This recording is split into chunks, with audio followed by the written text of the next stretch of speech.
आज की वीडियो में आपको बताने वाली हूँ कि आप कौन कौन सी गलती करते हैं जिसकी वजह से आपके कबाब हार्ड हो जाते हैं और क्रिस्पी नहीं बनते और अंदर से सॉफ्ट नहीं होते।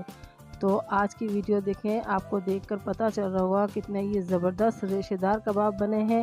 ऊपर से बहुत ही ज़्यादा क्रिस्पी और अंदर से बहुत ही ज़्यादा super soft, extra super soft से कहते हैं वो कबाब बने हैं। आप देख रहे होंगे एक लेयर आपको मोटी सी नज़र आ रही है और अंदर से एकदम जूसी और सॉफ्ट नज़र आ रहे हैं।